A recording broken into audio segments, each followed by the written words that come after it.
जय हिंद, जय भारत। मैं आचार्य दिवाकर शांडिल्य बहुत दिन के बाद अपने गुरुजी से मिलने के लिए आया हूँ। तो मेरे मन में एक बार प्रश्न चल रहा था कि मैं बहुत साल पहले मेरी बड़ी बेटी मुझसे पूछी कि पिताजी आप मुझे सामाजिक स्तर पे क्या मेरे भाई के बराबर ही मुझे भी सम्मान दोगे क्या? ठीक है। हम बोले क्यों, तुम्हारे मन में ये क्यों आया कि तुम्हारा सम्मान कम है और उसका सम्मान ज़्यादा है? नहीं तो वो मुझसे फिर बोली कि नहीं पिताजी, ये समाज तो पुरुष प्रधान समाज है, इस समाज में पुरुषों का ज़्यादा सम्मान है, महिलाओं का कोई सम्मान है नहीं। तो मैं इस संदर्भ में अपना वक्तव्य बाद में रखूँगा। मैं अपने गुरुजी के चरणों में अपना अशेष प्रणाम करते मैं गुरुजी से इस चीज़ के ऊपर मार्गदर्शन चाहूँगा। ओम विश्वानि देव सवितुर दुरितानि परासु यत् भद्रम तन्नासु है। हे सूर्य देव अर्थात हे परमात्मा, आप हमारे बुरे विचारों को दग्ध कर दें और हमें वो बुद्धि दें जो हमारे संतों को, महापुरुषों को, कबीर, दादू, रहीम, विवेकानंद, दयानंद को जो बुद्धि दी थी वो बुद्धि हमें दें। नमस्ते, जय हिंद, जय भारत। दिवाकर जी ने जो ये प्रश्न पूछा है इसका उत्तर देने का मैं प्रयास कर रहा हूँ। मेरे भाइयों, देशवासियों, मैं ये उत्तर आपको कई बार दे चुका हूँ, लेकिन जब ये संत आए हमारे पास, दिवाकर जी ने जो प्रश्न किया है इनका उत्तर देना आज भी अनिवार्य है। आपने देखा होगा मक्का के खेत में मक्का के ऊपर रखवाड़ा रहता है और परमात्मा ने उस भुट्टा को अच्छी तरह से ढक दिया है, अन्यथा तो कौवा खा जाएंगे, किसान को नहीं मिलेगा भुट्टा।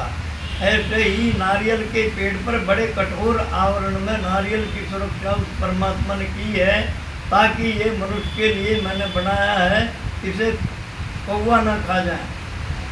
तो एक बात मेरे याद आ जाती है जो मैंने सत्प्रकाश के साथ बैठकर वैद्य के साथ ये चर्चा की थी कि मैं एक सत्संग भवन में गया था, बहुत बड़ा रामलीला ग्राउंड में जो भीड़ थी। एक संत से एक लड़की ने एक प्रश्न किया कि गुरुजी मेरा एक प्रश्न है कि वैसे तो मैं पीएचडी कर रही हूँ और मेरा प्रश्न ये है कि लड़कियों पर ही क्यों दबाव दिया जाता, क्यों आरोप, क्यों बैन लगाया जाता कि आप सिर ढककर चलोगी, आप गैर टाइम नहीं घूमोगी, आप जो हैं अपने अंगों को ढककर चलेंगे, तो ऐसा क्यों?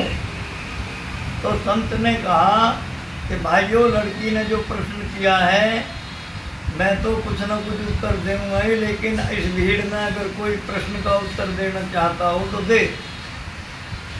काफ़ी देर हो जाने पर जबकि कोई नहीं खड़ा हो तो मैंने हाथ उठा दिया कि मैं इस प्रश्न का उत्तर देने का प्रयास करूंगा। संत ने कहा करो।